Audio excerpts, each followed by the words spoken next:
Hi friends, मेरा नाम है सागर कुमार और आप देख रहे हैं मेरे यूट्यूब चैनल टेकी फिक्सेड में। मैं आज आपको प्राचीन भारत का इतिहास पढ़ाने वाला हूँ। मैं ये सारे चैप्टर्स जो होंगे प्राचीन भारत के इतिहास में जितने भी चैप्टर्स आ रहे हैं वो सब एमसीक्यू के माध्यम से कंप्लीट करूँगा। तो प्राचीन भारत का इतिहास का सबसे पहला चैप्टर जो है वो है आपका पत्थरकालीन युग या स्टोन एज एरा बोलते हैं जिसे। वो एक्चुअली वो उस चैप्टर को मैं ना पढ़ा के मैं सीधा हड़प्पा और सिंधु घाटी सभ्यता चालू करूंगा जो इम्पोर्टेंट है आपके लिए। लेकिन इससे पहले मैं आपको कुछ बेसिक्स चीज़ें क्लियर कर देता हूँ कि प्राचीन भारत के इतिहास को कैसे और क्यों और किस लिए बांटा गया, कितने में बांटा गया था। तो प्राचीन भारत के इतिहास को बेसिकली तीन भागों में बांटा गया है। एक प्राग ऐतिहासिक काल, एक आद्य ऐतिहासिक काल और एक ऐतिहासिक काल। जो प्राग ऐतिहासिक काल है उसको स्टोन एज बोलते हैं, पत्थरकालीन सभ्यता का बोलते हैं। और इस समय कुछ भी हमें लिखित साक्ष्य नहीं मिलते हैं। और आदि ऐतिहासिक काल में क्या होता है कि आ, हमें लिखित साक्ष्य तो मिलते हैं लेकिन हम उन्हें पढ़ नहीं सकते। जैसे सिंधु घाटी सभ्यता हो गई, हड़प्पा सभ्यता हो गई, इस सब में हमको लिखित साक्ष्य तो मिले हुए हैं लेकिन हम उन्हें पढ़ नहीं सकते। और ऐतिहासिक काल में हमें लिखित साक्ष्य भी मिले हैं, हम उन्हें पढ़ भी सकते हैं। बेसिकली तीनों में ये कॉमन डिफरेंस है। बाकी और भी डिफरेंसेस हैं लेकिन मैं बेसिकली ही बताना चाहता हूँ। तो चलते हैं आपका हड़प्पा सभ्यता की ओर कि हड़प्पा सभ्यता कैसे विकसित हुई, क्या था और क्या नहीं था। चलिए, तो सबसे पहला क्वेश्चन है, देखिए यहाँ पर, हड़प्पा सभ्यता का सर्वाधिक मान्यता प्राप्त काल कौन सा है। तो बेसिकली हड़प्पा सभ्यता का जो बहुत सारे विद्वानों ने कुछ अलग अलग काल बताए हैं, लेकिन जो कार्बन डेटिंग के माध्यम से जो हमें पता चला है कि हड़प्पा सभ्यता का जो सबसे मान्यता प्राप्त जो काल है वो आपका 2500 से 1700 ईसा पूर्व होगा। मतलब इस क्वेश्चन में इसका आंसर होगा बी। तो ये हो जाएगा बी आपका आंसर, ये बी पूरा आपका आंसर होगा। तो आप इसको याद रखिए कि हड़प्पा सभ्यता का सर्वाधिक मान्यता प्राप्त काल जो है वो 2500 से 1700 ईस्वी तक ही है। चलिए इसके बारे में कुछ और पढ़ लेते हैं। जैसे कि ये हड़प्पा सभ्यता को भी हम तीन भागों में बांटेंगे। प्रारंभिक हड़प्पा सभ्यता, दूसरा हो गया मध्यकालीन हड़प्पा सभ्यता और तीसरा उत्तरवर्ती हड़प्पा सभ्यता। तो यहाँ पर हम जैसे देखेंगे प्रारंभिक हड़प्पा सभ्यता वो आपको 3200 ईसा पूर्व से 2600 ईसा पूर्व में चलेगा। वही मध्यकालीन हो गया या हड़प्पा सभ्यता, ये हो गया आपका 2600 से 1900 और उत्तरवर्ती हो जाएगा 1900 से 1300। तो बेसिकली ऐसे हम हड़प्पा सभ्यता को विभाजन करेंगे, लेकिन एग्जैक्ट जो टाइम होगा वो 2500 बीसी से 1700 बीसी, 2500 ईसा पूर्व से 1700 ईसा पूर्व। तो ये है, देखिए इमेजेस के माध्यम से आप देख सकते हैं कि ये है आपका वो साइट्स हैं, जैसे हिंदू घाटी सभ्यता के साइट्स हैं ये आपके। ये फिलहाल आपको नेक्स्ट क्वेश्चन से बताऊंगा कैसे कैसे इसका विकास हुआ, क्या हुआ है। तो यहाँ पर आपका पहला क्वेश्चन समाप्त होता है, हम दूसरे क्वेश्चन की ओर चलते हैं। तो दूसरा क्वेश्चन ये है कि सिंधु घाटी सभ्यता में निम्नलिखित में से किस सभ्यता के समकालीन नहीं थी। मतलब सिंधु घाटी की सभ्यता के समय पूरे विश्व में कुछ और सभ्यताएं भी बनती है, मतलब उसके सिंधु घाटी सभ्यता के समकालीन सभ्यता थी। तो इसमें से क्वेश्चंस में ये पूछा गया कि कौन सभ्यता नहीं थी। तो हम यहाँ पर मैं आपको बताना चाहता हूँ कि कौन कौन सभ्यता थी। तो देखिए, सबसे पहला तो आपकी मिस्र की सभ्यता जो अभी का इजिप्ट है वहाँ पर थी।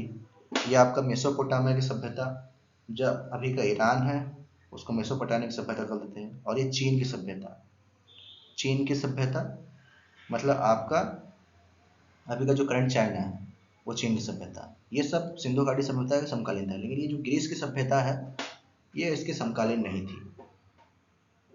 तो जो मिस्र की सभ्यता, मेसोपोटामिया की सभ्यता और चीन की सभ्यता, ये तीनों आपका सिंधु घाटी सभ्यता के समकालीन है। एक और सभ्यता भी है आपका सुमेरियन सभ्यता, ये भी सिंधु घाटी सभ्यता के समकालीन थी। तो आप बोल सकते हैं कि ये जो ग्रीक सभ्यता है वो सिंधु घाटी सभ्यता के समकालीन नहीं थी। ये एग्जाम से पूछे भी गए हैं 2-3 बार, कौन सी सभ्यता सिंधु घाटी सभ्यता के समकालीन है। तो आपको बेसिकली यहाँ पर टिक लगा के ये बोल देना है ग्रीक सभ्यता जो थी। ये देखिए जो ये ग्रीक सभ्यता है ये सिंधु घाटी सभ्यता की समकालीन नहीं है।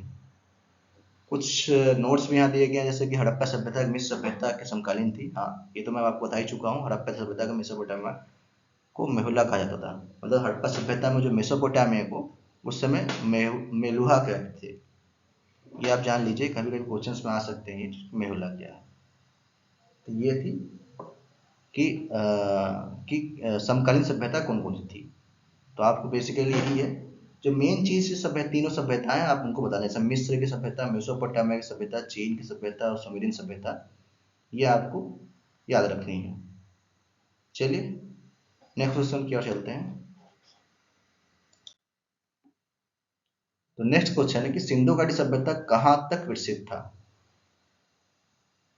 तो देखिए यहाँ पर इमेजेस दिए गए हैं, आप देख सकते हैं कि ये जो आपका राजस्थान, गुजरात, हरियाणा, पंजाब, उधर पाकिस्तान में आपका ये खैबर पख्तूनिया, ये आपका पाकिस्तान पंजाब सिंध वाला जो इलाका है, ये पूरा आपका सिंधु घाटी सभ्यता था। तो इसका तो बेसिकली आंसर आप जान ही जाएंगे क्या होगा। तो यहाँ आप मैप के माध्यम से भी देख सकते हैं कि कैसे क्या है। ये देखिए गुजरात का क्षेत्र भी यहाँ दिख रहा है आपका, ये आपका ये आपका ये आपका राजस्थान का क्षेत्र भी है, ये आपका कुछ हिस्से दिल्ली के में भी आते हैं, और ये आपका पाकिस्तान का सिंध का एरिया भी है, यहाँ पर आपका पंजाब का एरिया भी है, कुछ हरियाणा का एरिया है, कुछ यहाँ के बलूचिस्तान का एरिया, पाकिस्तान के बलूचिस्तान का भी एरिया आता है।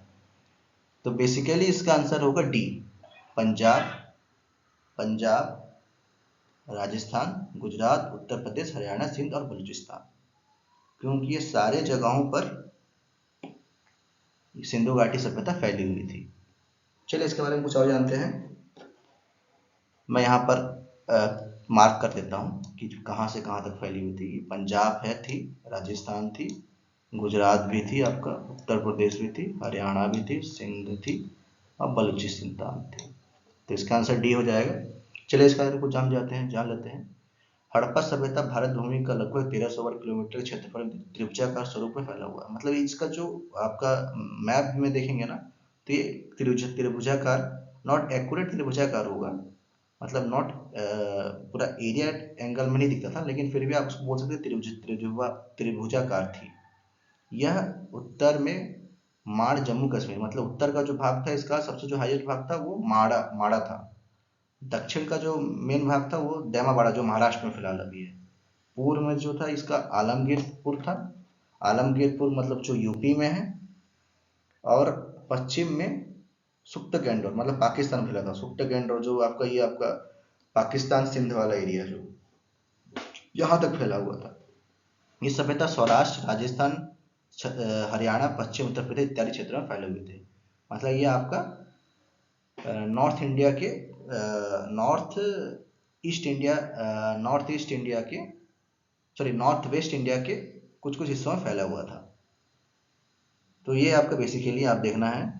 और यहाँ पर एक बड़ा क्वेश्चन ये भी आएंगे कि आपको पूछा जाएगा कि इनका शेप क्या था, मतलब आपका ये जो मैप में इसका शेप क्या था, सिंधु घाटी सभ्यता का जो फैली सभ्यता शेप क्या था, तो ये त्रिभुजाकार थी।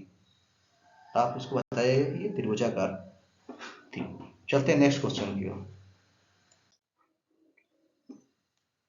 सिंधु घाटी सभ्यता में घोड़े के अवशेष कहाँ मिले हैं। वैसे तो सिंधु घाटी सभ्यता में बहुत सारी चीजें मिली हुई हैं कि कौन सभ्यता कहाँ से मिली, क्या क्या मिले हैं, सबसे बड़ा नगर कौन सा है, तो ये एक एक करके हम पढ़ेंगे।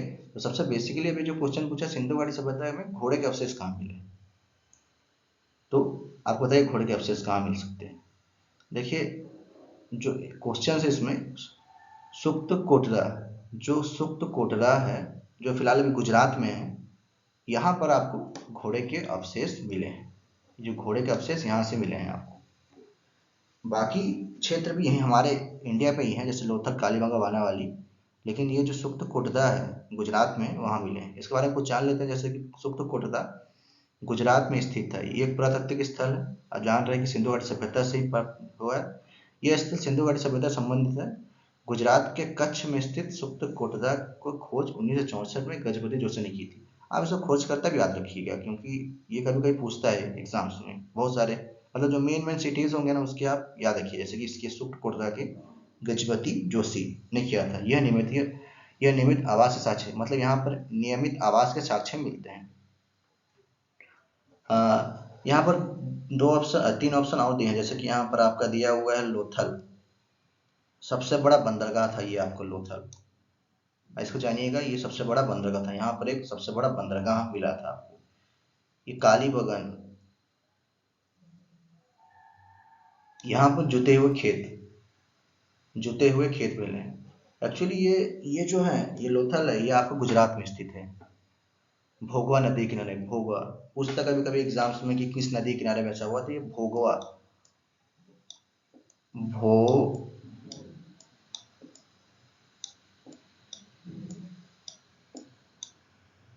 भोगवा भोगवा नदी किनारे बसा हुआ है। और ये जो आपका जो कालीबंगन है, ये आपका घग्गर नदी किनारे बैठा हुआ है। ये आपका राजस्थान में कालीबंगन, और यहाँ से आपको जुते हुए खेत मिलते हैं। तो चलते हैं नेक्स्ट क्वेश्चन की तरफ। तो ये नेक्स्ट क्वेश्चन है, सिंधु घाटी स्थल कालीबंगन किस प्रदेश में स्थित है। जैसे कि अभी पिछले वीडियो में ही आपने बताया था, पिछले क्वेश्चन में ही बताया था मैं आपने, कि जो कालीबंगन है वो आपका राजस्थान में है। जो कालीबंगन है आपका राजस्थान में है। और बेसिकली यहाँ से क्या क्या प्राप्त हुए हैं आप बता सकते, देख सकते हैं यहाँ पर मैप में कि यही है आपका कालीबंगन साइड से। कभी राजस्थान जाएंगे ना तो कालीबंगन जाइएगा। चलिए पढ़ते हैं इसमें इसके बारे में कुछ तथ्य। वर्तमान में ये हनुमानगढ़ी जिले में स्थित है। कालीबंगन 4000 ईसा पूर्व में भी अधिक प्राचीनतम माना जाता है, मतलब ये कालीबंगन 4000 ईसा पूर्व से भी प्राचीनतम माना जाता है। सर्वप्रथम 1952 में अलमनाथ घोष ने इसे खोज की थी। याद कर लीजिएगा, याद रखिएगा इसको, कि ये जो अलमनाथ घोष जो है, इसी ने आपका कालीबंगन की खोज की थी। इसके साथ दो तीन और भी थे, जैसे B B Lal, B S Thapar, M D Khare द्वारा भी उत्खनन कार्य करवाया गया है। तो ये आपका, इसको आप पढ़िएगा, ये विजय थापर। और यहाँ पर एक और इम्पोर्टेंट चीज जो मैं आपको बता चुका हूँ, जुते हुए खेत के साक्ष्य मिलते हैं। और यहाँ पर एक भूकंप के साक्ष्य मिलते हैं आपके। तो आप इस बेसिकली देखिएगा कि यहाँ पर सबसे मेन जो इम्पोर्टेंट क्वेश्चन है, आप जुते हुए खेत, और यहाँ पर एक भूकंप के साक्ष्य के फिर प्रमाण भी मिलते हैं। तो बेसिकली आप कालीबंगन से ये दो की तीन चीजें याद रखिए।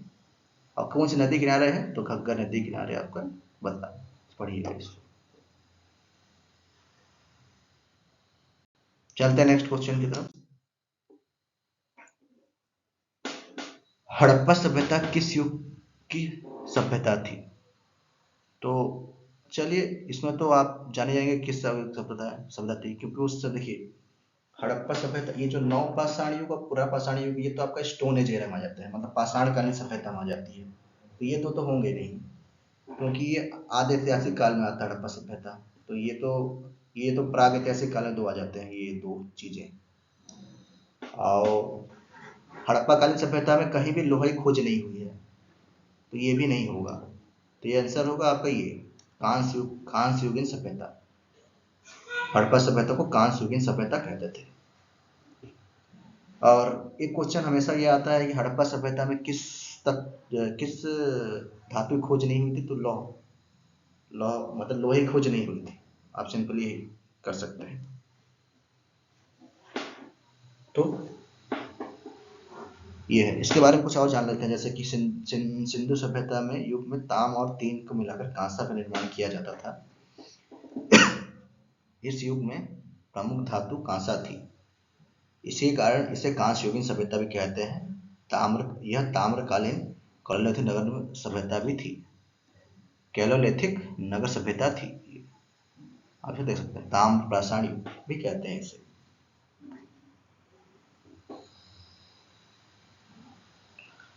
चलते हैं नेक्स्ट क्वेश्चन की तरफ।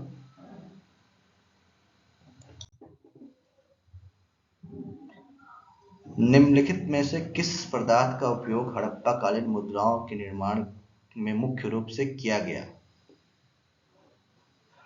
जो ये देख रहे हैं यहाँ पर मैप में, देखिए जो मुद्राएं हैं यहाँ पर किस धातु का प्रयोग किया गया ये पूछा जा रहा है।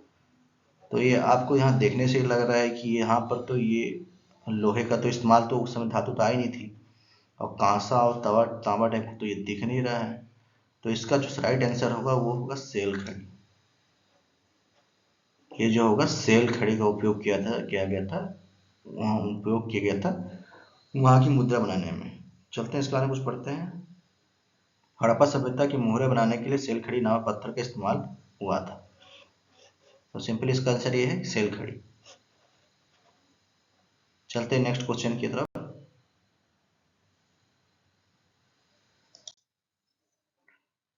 सिंधु घाटी सभ्यता के लोग का मुख्य व्यवसाय क्या था? बताइए, सिंधु घाटी सभ्यता के लोगों का मुख्य व्यवसाय क्या था? यहाँ देखिए, यहाँ पर पूरा आपका दिख रहे होंगे, खेत दिख रहे होंगे, यहाँ पर बहुत सारे खुदाई के साक्ष्य मिले हैं वहाँ पर। तो यहाँ पर तो उनका मुख्य व्यवसाय क्या था ये बताइए।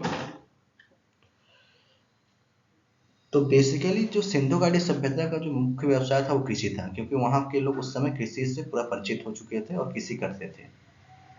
और वहाँ के जो उस समय जो सबसे पहला जो फसल उगाया जाता था वो था आपका जौ। ये जो जौ दिया गया है ना, जौ, ये जौ उनका पहला मुख्य फसल था। तो यदि कोई पूछेगा कि सिंधु घाटी सभ्यता के लोग का प्रमुख हिस्सा क्या था, तो आप सिंपली कृषि पे जाइएगा। लेकिन कोई पूछेगा पहला फसल क्या था जो उन्होंने उगाया था, वो जौ था, तो आप ये लीजिएगा। चलिए इनके बारे में कुछ पढ़ लेते हैं। सिंधु घाटी सभ्यता के लोग का मुख्य व्यवसाय कृषि था। गेहूं, जौ, मटर, केला जैसे फसलें उगाई गई है। पुराने दिनों में उससे क्षेत्र पर्याप्त वर्षा होती थी। कभी कभी बाढ़ क्षेत्रों में भी उपजाऊ मिट्टी का बड़ा सलाह देती है। मतलब बाढ़ के कारण जो उपजाऊ मिट्टी आ जाती है, जैसे कि अभी हमारे गंगा नदी किनारे वो जो दोमट मिट्टी जैसे लाई जाती है, तो गंगा नदी किनारे से जो मिट्टी आ जाती है, जमा हो जाती है और वो उपजाऊ क्षेत्र बन जाती है। सेम टू सेम वहाँ यहाँ भी वैसे होता था। कभी कभी बाढ़ क्षेत्र में उपजाऊ मिट्टी का एक बड़ा सौदा लाती थी। तो ये था आपका 8वां क्वेश्चन। चलिए 9वां क्वेश्चन चलते हैं। हड़प्पा सभ्यता के निवासी थे। देखिए ये एक अच्छा क्वेश्चन है कि ये हड़प्पा सभ्यता के निवासी कैसे थे। आपको ये घरों का डिजाइन, ये मैप में आपके घरों के डिजाइन देख के आपको तो ये समझ में आ गया होगा कि ये तो गांव गांव के शहर सभ्यता अगर लग नहीं रही है, क्योंकि यहाँ पर हायर हायर टू लोअर बने हुए हैं, पक्की ईंटों से बने हुए घर बने हुए हैं। आर्किटेक्चर से डिजाइन किया गया है कि ऊपर की ओर, नीचे की ओर, फिर नीचे की ओर नालियाँ बनाई गई है। तो ये आपका ग्रामीण सभ्यता तो होगी नहीं। और खाना बदो सभ्यता ये तो होगी, क्योंकि जंगल रह नहीं रहते, ये तो खुद देखो घर बना के शहर में रहते हैं। तो ये भी नहीं होगी आपका, ये नहीं होगी आपका, ये भी नहीं होगी। बच गया जनजातीय सभ्यता। इनकी ये जनजातीय सभ्यता, क्योंकि ये सभ्यता तो बहुत विकसित हो चुकी थी, सब कुछ इनका आता था। तो ये जनजातीय सभ्यता भी नहीं है। तो बेसिकली ये तो ये आपका शहरी सभ्यता थी। जो हड़प्पा काली सभ्यता जो थी वो शहरी सभ्यता थी। चलिए इस बारे में कुछ पढ़ते हैं। ये सभ्यता मुख्यतः निवासी द्रविड़ और भूमध्य सागर में थे। मतलब द्रविड़ क्षेत्र और भूमध्य सागर में। समृद्ध सभ्यता सर्वाधिक पश्चिम प्रतिस्थल सुप्त गैंडोर बलूचिस्तान, मतलब जो पश्चिमी स्तर है पाकिस्तान के सुप्त गैंडोर में है, और पूर्वी स्थान आलमगीरपुर मेरठ में है, आपका यूपी में है। और जो उत्तर का स्थान है आपका मादा जम्मू कश्मीर में है। और दक्षिण का स्थल आपका देमावाड़ा जो अहमदनगर जिले में है। तो ये सारे जो क्षेत्र हैं ये सिंधु घाटी सभ्यता के क्षेत्र थे, और ये सारी सभ्यता शहरी सभ्यता थी। चलते हैं नेक्स्ट क्वेश्चन की तरफ। सिंधु सभ्यता के घर किससे बनाए जाते थे? अभी पहला ही पिछला क्वेश्चन में बताया था कि जो थी इन्होंने ईंटों से परिचित थे और ये लाल ईंटे का उपयोग भी करते थे। तो ये जो थी सिंधु घाटी से जो घर बनाए जाते थे ये ईंटों के बनाए जाते थे, ईंटों से, वो लाल ईंटे, लाल पक्की ईंटों से बनाए गए हैं घर। आप भी कभी विजिट कीजिएगा साइट्स, देखिएगा कि यहाँ पर लाल ईंटों का बहुत ज़्यादा प्रयोग किया गया है। तो सिंधु घाटी सभ्यता के घर पक्की हुई ईंटों से बने जाते थे। सिंधु घाटी सभ्यता का निर्माण पत्थर की ईंटों द्वारा किया जाता था। मकान 2-3 मंजिल होती थी। इन मकान में प्रणाली मिट्टी और ईंटों द्वारा बनाई गई होती। सभी घरों अपशिष्ट जल एकत्रित करने के मुख्य शिविर में जमा किया जाता था। मतलब जो घरों का जो गंदा पानी होता था वो नालियों के द्वारा एक जगह एकत्रित किया जाता। सिंधु घाटी सभ्यता संस्कृति के नाम से जानी जाती है। मतलब ये जो सिंधु घाटी सभ्यता को हड़प्पा संस्कृति कहा जाता है। और सबसे जो बेस्ट नाम है सिंधु घाटी सभ्यता का जो, वो हड़प्पा संस्कृति है।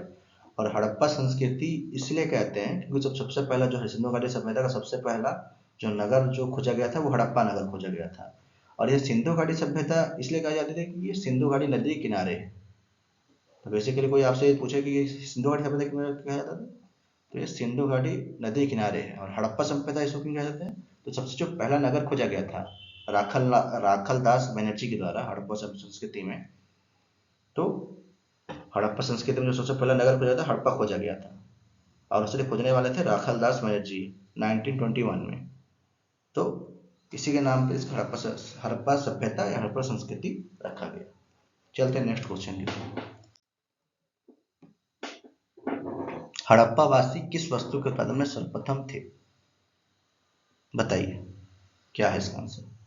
क्योंकि इससे पहले बताया था कि जब कृषि का था तो कृषि में सबसे पहला प्रमुख फसल कौन सा था उनका। अभी कुछ देर पहले बताया था मैं कि सबसे पहला फसल उनका कौन सा था।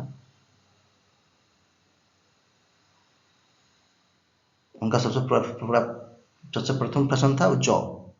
लेकिन इसमें सर्वप्रथम किस उत्पादन प्रथम किए थे, लेकिन ये समय सबसे ज्यादा जो सर्वप्रथम सबसे पहले जो उत्पादन उन्होंने किया था वो कपास का किया था उन्होंने। क्योंकि हड़प्पा सभ्यता में सबसे पहला जो फसल जो उन्होंने जो फसल का शुरुआत की थी वो कपास से की थी, लेकिन सबसे ज्यादा जो क्वांटिटी में उन्होंने उगाना चालू की वो जौ उगाना चालू की। तो इसमें आप कंफ्यूज मत हो जाइएगा, इसमें देखिएगा हड़प्पा सभ्यता किस वस्तु का सर्वप्रथम थे, तो वो कपास में थे। इसको नोट कर लीजिए, कपास। चलते हैं नेक्स्ट क्वेश्चन की तरफ। देख सकते हैं यहाँ पर इमेज में भी निम्नलिखित विद्वानों में से हड़प्पा सभ्यता का सर्वप्रथम खोजकर्ता कौन था, बताइए। अभी पहले ही कुछ देर पहले ही बताया था आपको। तो हड़प्पा सभ्यता का सबसे प्रथम खोजकर्ता जिनको बोलेंगे वो थे दयाराम साहनी। ये देखिए दयाराम साहनी 1921 में दयाराम साहनी ने हड़प्पा उत्खनन किया। इस प्रकार सभ्यता का नाम हड़प्पा सभ्यता रखा गया। राखालदास बनर्जी ने मोहनजोदड़ो की खोज किया था। उसके बाद जो राखालदास बनर्जी थे उन्होंने मोहनजोदड़ो की खोज की, लेकिन सबसे पहले जो खोज किया था हड़प्पा का वो दयाराम साहनी ने किया था। ठीक, आगे चलते हैं। इसमें से एक दो नाम और देख लीजिए कि ये जो आर डी बनर्जी दिया हुआ है, इन्होंने आपका मोहनजोदड़ो की खोज की थी। ये जो एक कनिंघम थे, इन्होंने हड़प्पा सभ्यता की खोज खुदवाई चालू की थी, लेकिन बीच में बंद कर दिया इन्होंने, ऐसे कंप्लीट नहीं किया।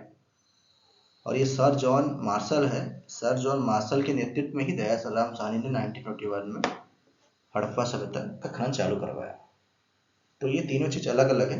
कभी कुछ आपको एग्जाम से पूछ सकता है कि जो कनिंघम है वो कौन थे और क्या उन्होंने किया था। तो कनिंघम जो थे वो हड़प्पा सभ्यता की खोज की खुदाई चालू करवाई थी, लेकिन वो आधे बीच में ही इसे छोड़ के चल दिए थे। फिर उसको नेतृत्व में सर जॉन मार्शल ने किया। सर जॉन मार्शल ने दयाराम साहनी को अपने साथ में लिया और दयाराम साहनी ने 1921 में हड़प्पा उत्खनन किया। चलते हैं नेक्स्ट क्वेश्चन की तरफ। नेक्स्ट क्वेश्चन ये है कि सिंधु घाटी सभ्यता में पत्तन नगर या बंदरगाह कौन सा था। आपको मैं शायद आपका दूसरे क्वेश्चन से बताया था कि जो सिंधु घाटी सभ्यता का जो पत्तन नगर लोथल है, क्योंकि लोथल एक जो है एक बंदरगाह एरिया है और ये गुजरात में है। और ये कौन सी नदी किनारे बोला था मैं आपको, भोगवा नदी किनारे ये स्थित है। जो लोथल है वो आपका एकमात्र नहीं, मतलब एक और भी है, लेकिन ये में जो है बंदरगाह ये सबसे बड़ा। एक और जो बंदरगाह है वो आपका पाकिस्तान में है और वो सुक्त कोटड़ा। और एक गुजरात में भी एक और है रंगपुर करके, वो भी है, लेकिन जो सबसे फेमस जो बंदरगाह था वो लोथल था। तो ये इसके बारे में कुछ पढ़ते हैं कि यह गुजरात के अहमदाबाद जिले में सरगांव नामक गांव समीप है। एस आर राव तो नाम याद कीजिए कि SR राव ने इसे खोज की थी लोथल की। भोगन नदी के तट पर स्थित है। ये एक जहाज की गोदी के आकार में निर्माण किया गया। विश्व में प्राचीनतम, मतलब ये विश्व का प्राचीनतम बंदरगाह है। ये गोदीबाड़ा मतलब बंदरगाह बोलते हैं। पत्तन नगर या गोदीबाड़ा, ये जो भी है, नगर का मोहनजोदड़ो के साथ घनिष्ठ रूप से संबंध है। लोथल में यह 3 प्रयुक्त समाधि को उदाहरण मिले हुआ है। मतलब जो 3 युगीन समाधि होती है, यहाँ से प्राप्त हुए हैं। धान के अवशेष मिले हुए हैं, फारस की मुहरें मिली हुई है, घोड़े के भी अवशेष मिले हुए हैं यहाँ से। तो आप एक देख सकते हैं, धान के अवशेष एक इंपॉर्टेंट क्वेश्चन होगा, कहीं पूछा जाएगा तो बताइएगा। यहाँ पर धान के अवशेष मिले हुए हैं, और ये फारस की मोहरे और ये घोड़े के मणि मूर्तियां अवशेष प्राप्त हुए। चलते हैं नेक्स्ट क्वेश्चन की तरफ। नेक्स्ट क्वेश्चन यह है कि पैमाने का खोज ने यह सिद्ध कर दिया कि सिंधु घाटी सभ्यता के लोग माप तौल का परिचित थे। और ये खोज कहाँ पर हुई? मतलब देखिए, यहाँ पर पूछ रहा है कि पैमाने का खोज कहाँ पर हुआ है, पैमाना कहाँ मिलेगा। तो बेसिकली देखिए, जहाँ ये बंदरगाह एरिया में यदि माल को अब इधर से कहीं भेजा जाता था, जैसे कि यहाँ से माल मेसोपोटामिया, सुमेरियन सभ्यता, यहाँ पर माल भेजा जाता था, तो यहाँ पर तो यहीं से ही आपका माल और माप तोल का चीज़ें प्राप्त हुई होंगी, एक हिसाब से देखा जाए तो ये जो होगा, इसका आंसर होगा लोथल होगा। जो लोथल से ही आपका सिंधु घाटी सभ्यता के लोग माप और तौल से परिचित थे, यहीं से उन्हें परिचित थे। तो चलते हैं नेक्स्ट क्वेश्चन की तरफ। नेक्स्ट क्वेश्चन, सिंधु घाटी सभ्यता का सर्वाधिक उपयुक्त नाम क्या है? तो इससे पहले मैं आपको बताया था कि क्वेश्चंस में कि सिंधु घाटी सभ्यता का सबसे उपयुक्त नाम है हड़प्पा सभ्यता, क्योंकि यह सबसे पहला नगर था और इसकी सबसे पहली खोज की थी, और इसको हड़प्पा सभ्यता के नाम से भी जाना गया। तो ये आपका हड़प्पा सभ्यता।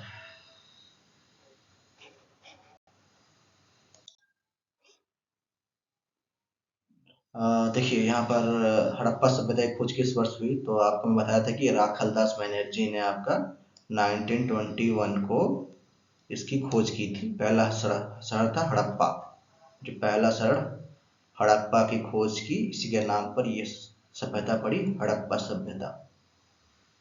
तो आप देखिएगा इसको, सॉरी, राखलदास बनर्जी बोल दिया आपको, दयाराम साहनी ने खोज की थी 1921। चलते हैं नेक्स्ट क्वेश्चन की तरफ। क्वेश्चन 17 है आपका, हड़प्पा सभ्यता के बारे में कौन सी उक्ति सही है? देखिए, यहाँ पर बहुत सारी चीजें दी हैं, जैसे कि उनमें अश्वमेध की जानकारी थी, तो नहीं, ये अश्वमेध की जानकारी तो थी नहीं। ये अश्वमेध की जानकारी इसके बाद आती है, आपका आपका तेरहवीं वैदिक काल और उत्तर वैदिक काल में ये आती है, तो ये तो आपका नहीं होगा क्वेश्चन में। गाय उनके लिए पवित्र था, गाय का प्रचलन था, लेकिन ऐसा नहीं था कि वो गाय को उतना पवित्र मानते थे, तो ये भी नहीं आएगा, ये भी गलत हो जाएगा क्वेश्चन। ये भी गलत है आपका, ये जो आपका उनकी संस्कृति सामान्य थी, स्थिर नहीं थी। उनकी संस्कृति सामान्य और स्थिर थी, नहीं थी नहीं, उनकी संस्कृति स्थिर थी। और जो इसका राइट आंसर होगा, ये उन्होंने पशुपति का सम्मान कर आरंभ कर दिया। एक्चुअली उनको ना मोहनजोदाड़ो से एक मूर्ति मिली, पशुपतिनाथ की मूर्ति, बाकी उसके बाद खुदाई के बाद बाकी हड़प्पा से मिली थी, और 2-3 जगह से मिली, कालीबंगन से मिली थी। ये देखिए, ये है उनका टोटल आपका, ये मूर्ति है आपका। ये मूर्ति थोड़ी, मतलब ये थोड़ी इमेजेस में थोड़ी अच्छी नहीं दिख रही है, मतलब आप पास जाएंगे देखेंगे कि ये पूरा एक ऐसा लगेगा कि ये शिव की मूर्ति है, शिव भगवान की मूर्ति है जो तांडव करती है। इससे आपको ऐसा पता चले कि वो पशुपतिनाथ की पूजा करते थे। तो इसके बारे में कुछ पढ़ लेते हैं। यहाँ एक मोहन मिली है, इस पर एक तिरपाई का व्यक्ति विराजमान है। इसका एक पैर मुड़ा है और एक नीचे की ओर लटका है। इनसे 3 सिर तथा 3 तन सींग है। इसके हाथ दोनों घुटने तथा इसकी आकृति ध्यान वशिष्ठ है। ये दोनों और पशु है। ये छाती पर त्रिशूल आकार अंकित है। मार्शल के अनुसार सिंधु घाटी में मिली यह मूर्ति आज के शंकर भगवान के है। मैक ने शिव की मूर्ति कहा है, मतलब मैक और जो मार्शल है, ये दोनों ने इन्हें भगवान शिव कहाँ है। तो इसलिए आप देख सकते हैं कि और ये कहाँ मिली है, तो ये आपका हड़प्पा और मोहनजोदड़ो दोनों में मिली। चलते हैं नेक्स्ट क्वेश्चन की तरफ।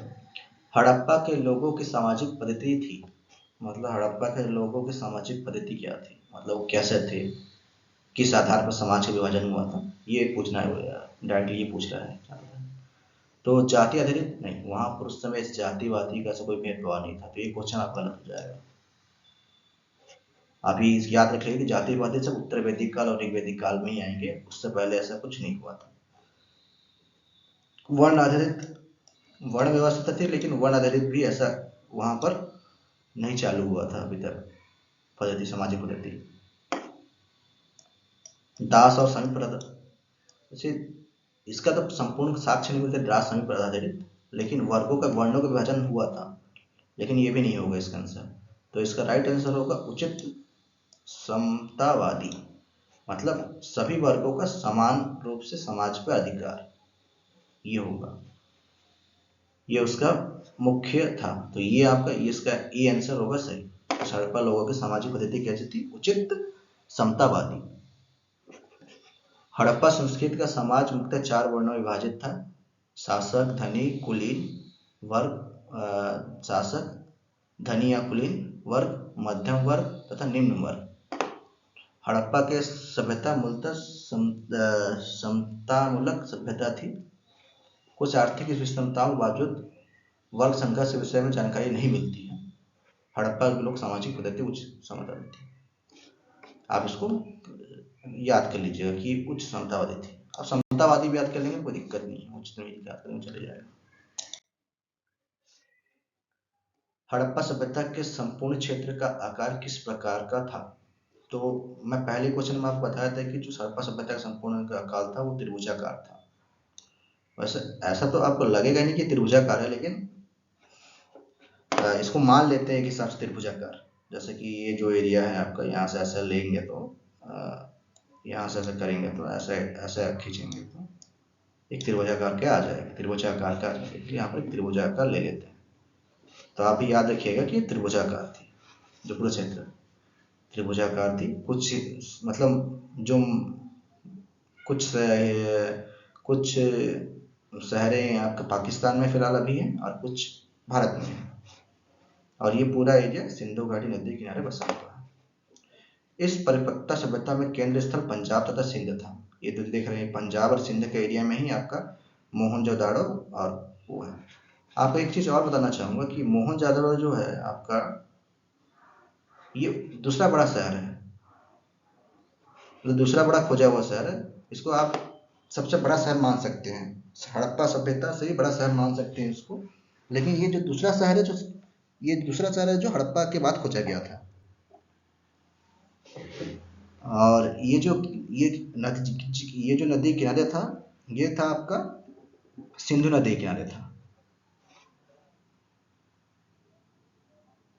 तो इस परिपक्वता सभ्यता का केंद्र स्थल पंजाब और सिंध था, तत्पश्चात इसका विस्तार दक्षिण और पूर्व दिशा में हुआ था। इस प्रकार हड़प्पा संस्कृति का अत्यंत पंजाब, सिंध, बलूचिस्तान के भाग में नहीं है, बल्कि गुजरात, राजस्थान, हरियाणा, पश्चिम उत्तर प्रदेश सीमांत भाग में भी थे। तो आप देख सकते हैं इसमें ये पूछा गया है। आप एक बार इस नोट्स को भी पढ़ लीजिएगा जो नीचे दिया गया है, और बाकी मैं आपको इसका पीडीएफ प्रोवाइड करवा दूंगा। तो आप एक बार देख लीजिए कि इस इमेजेस को क्या है।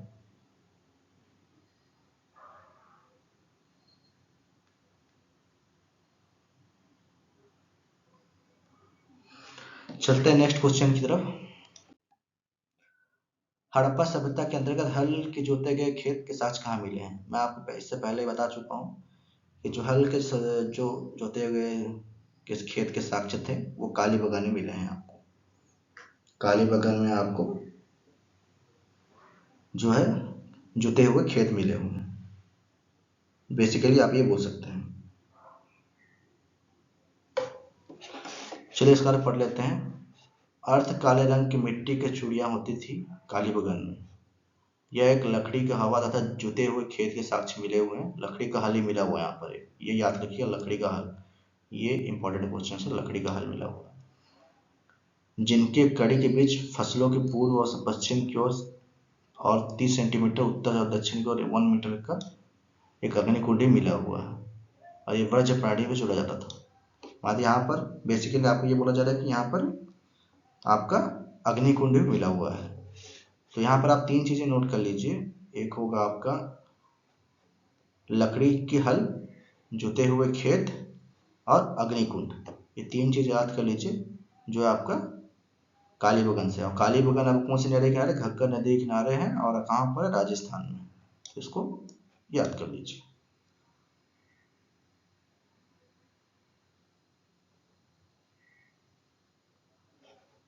तो एक बार देख लीजिए, ये सारे इमेजेस में मैंने यहाँ पर अटैच किए हुए हैं। आप यहाँ पर देख सकते हैं इमेजेस में कि कौन कहाँ किस नदी किनारे था और क्या था। तो आज के लिए आपका 20 क्वेश्चंस हो गए हैं। मैं दो प्राचीन भारत के इतिहास में सिंधु घाटी सभ्यता के 2 और भाग भी हैं, तो मैं वो भी लेके आऊँगा आपके लिए। अभी तो 20 क्वेश्चन हुए टोटल। यहाँ पर आपका 45 टू 50 क्वेश्चंस के अराउंड होंगे पूरे चैप्टर्स में वाइज, और ये 40 से 50 क्वेश्चंस तो होंगे। इसको आप एक बार पढ़ लेंगे तो आपको मोटा मोटी ज्ञात हो जाएगा कि सिंधु घाटी सभ्यता कैसे थी। और बहुत सारे आप क्वेश्चंस जब एमसीक्यू ट्राई करेंगे वो एग्ज़ाम, किसी किसी एग्ज़ाम्स में, तो आपको बनने लगेंगे। तो आप एक बार देख सकते हैं कि ये कहाँ पर थी और कैसे, मतलब ये अ, पढ़ सकते हैं इसको एक बार। हाँ,